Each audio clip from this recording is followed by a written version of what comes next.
Foot drop is a condition where a person cannot lift their foot up enough to walk adequately. All of the braces that I had currently tried to use at that time were so bulky and huge that they wouldn't fit into a bike shoe. I was very active in running events, triathlons, cycling, things of that nature. I had numerous cancer surgeries where I had to have muscles moved, nerves severed, and things of that nature. It's a symptom of something else, the inability to control your ankle or lift your foot up and down. So the biggest problem about foot drop is that nobody knows what it is. I think one of the scariest things that I can remember, it was when the doctor told me to go home and just deal with it, and that eventually I was going to end up in a wheelchair. A lot of people with foot drop, if they don't have good quality of life, they are staying home, and they're certainly not showing off a big clunky brace and orthopedic shoes. After we got diagnosed, we were issued this plastic thing that only fit in 1 or 2 pairs of shoes, if that, and it was ugly and clunky and it made a lot of noise, and I basically used that for while I was in the hospital, and then I tossed it. It was tripping sometimes and much less control over the direction my foot landed. I had been diagnosed with Charcot-Marie tooth, and slowly progressing, I decided that it was time for me to start wearing braces. And I went to an orthotist. They prescribed the big, hard plastic braces, and I could barely walk in them. My goal was, you know what, if I get the right brace, I'm gonna start running and walking and being more active. When I first had my injury, I thought surely there's going to be a runner out there with foot drop, foot paralysis that I can turn to and see what they found to help them get back up. And there was no one. I couldn't find any brace, anything out there that could allow me to get back to the things that I loved. So the fact that my orthotists were telling me there was nothing and I couldn't find anything on the internet, I just believed that was the case, and I gave up trying. For the longest time, I was very much in denial and ashamed of my disability. It was 3 years, almost to the day of my surgery, that I got the brace and got back on a bike for the first time. I've led a very sedentary life and really was just going through the motions. And it wasn't until I got on a bike for the very first time, and that's really what opened up my eyes. I could still be an athlete, and that's really what was a profound moment in my life and changed everything. And then I found myself again, and it was a big turning point for me. And anybody who has a problem with it or has a confusion about it, you just tell them it's just a challenge. The challenges are made to be conquered. So I started searching online for braces to run in. Well, I started doing more research, and I ended up finding the Get Back Out page on Facebook. And the minute I tried it on, I could run. Well, I later found out that the brace had been available the entire time.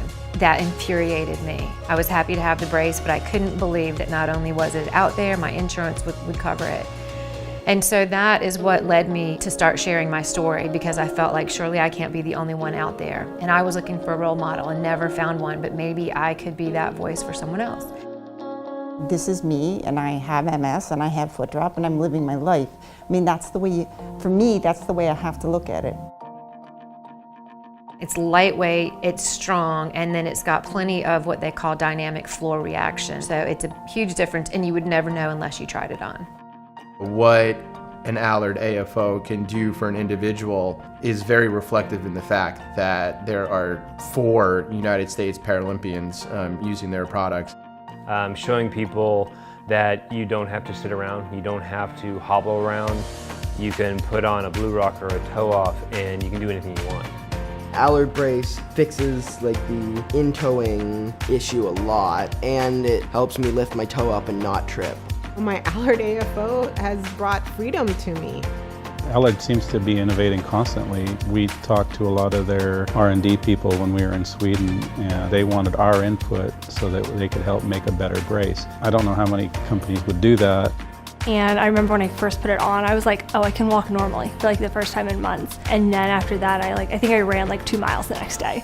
So that it just allows me to have my identity to do the things that I want to do and just live my life without having to think about my foot. The favorite thing about my Allard Toe Off 2.0 is the comfort, the control, and the confidence I have when I wear it.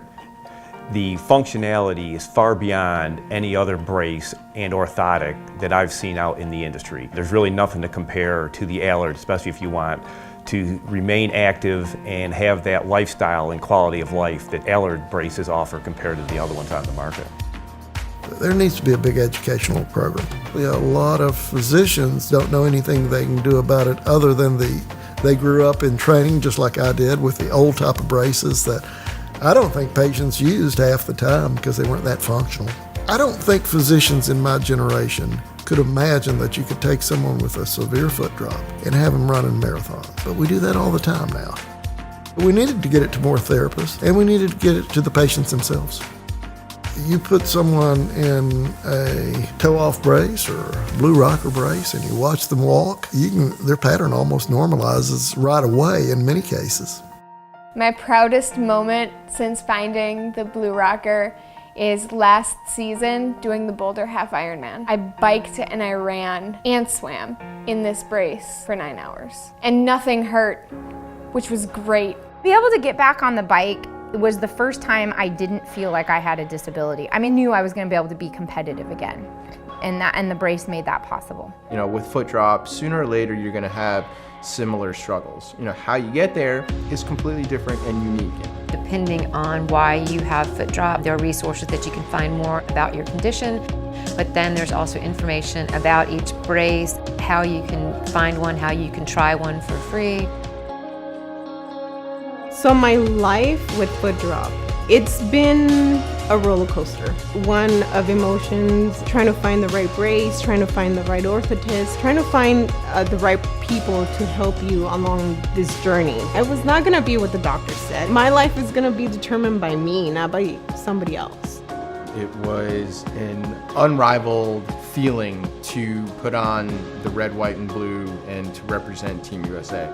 I've done probably over 120 triathlons since I've had foot drop. I was told I wouldn't walk again. I was told I definitely wouldn't do another triathlon again. My career shifted and I became a road cyclist and began focusing on Rio, the Paralympics in 2016. I've actually met people with foot drop and they all seem to have become resigned to the fact that they can never be as active as they once were.